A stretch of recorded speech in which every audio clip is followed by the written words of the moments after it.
Bagi umat Islam, Nabi Isa alaihi salam dan Nabi Muhammad shallallahu alaihi wasallam adalah sama-sama nabi utusan Allah Subhanahu wa Ta'ala yang mulia.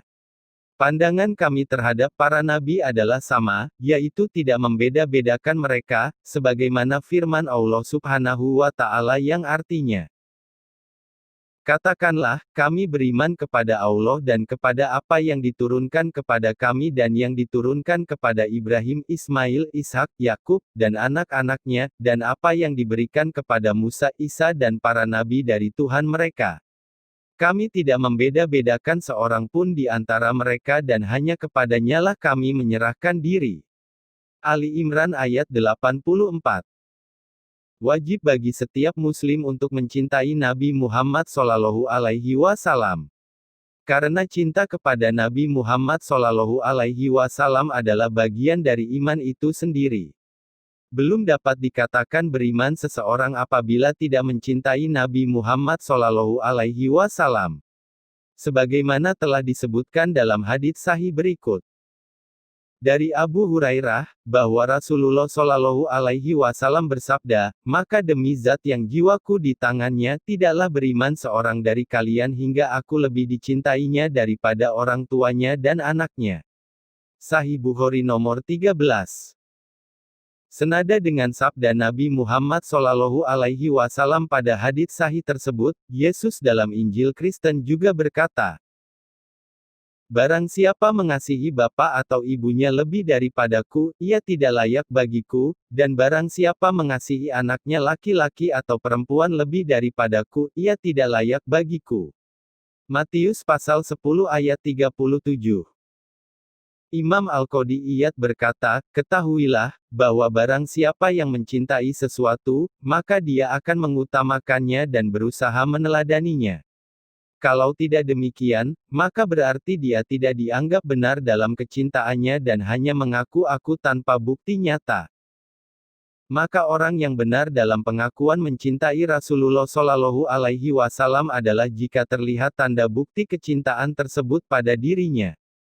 Tanda bukti cinta kepada Rasulullah Shallallahu Alaihi Wasallam yang utama adalah dengan meneladani beliau, mengamalkan sunnahnya, mengikuti semua ucapan dan perbuatannya, melaksanakan segala perintah dan menjauhi larangannya, serta menghiasi diri dengan adab-adab etika yang beliau contohkan, dalam keadaan susah maupun senang dan lapang maupun sempit.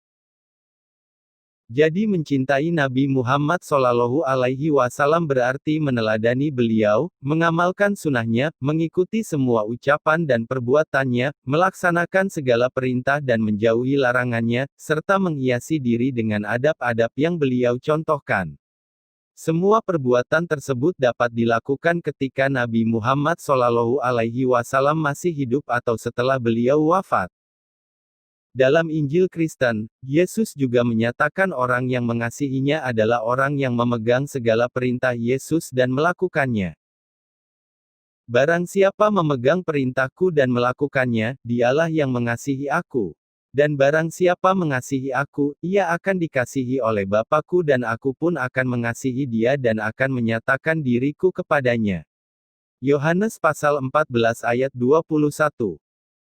Yesus mengatakan bukan datang untuk meniadakan hukum Taurat. Matius pasal 5 ayat 17, Yesus juga memerintahkan untuk menjalankan hukum Taurat. Matius pasal 5 ayat 19. Tetapi kafir Kristen pemuja Yesus justru menganggap hukum Taurat sudah tidak berlaku lagi. Sehingga mereka tidak menjalankan hukum Taurat yang Yesus sendiri memerintahkan untuk menjalankannya. Kecuali hanya beberapa hukum Taurat mereka masih melakukannya.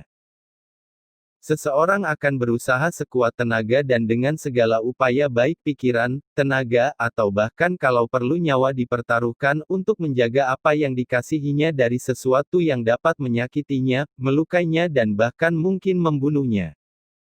Walaupun kafir Kristen pemuja Yesus mengatakan diri mereka mengasihi Yesus, tetapi tindakan mereka terhadap Yesus tidak mencerminkan seseorang yang mengasihi Yesus. Bagi para pemujanya, Yesus derajatnya tidak lebih tinggi daripada domba atau kambing sembelihan penebus dosa.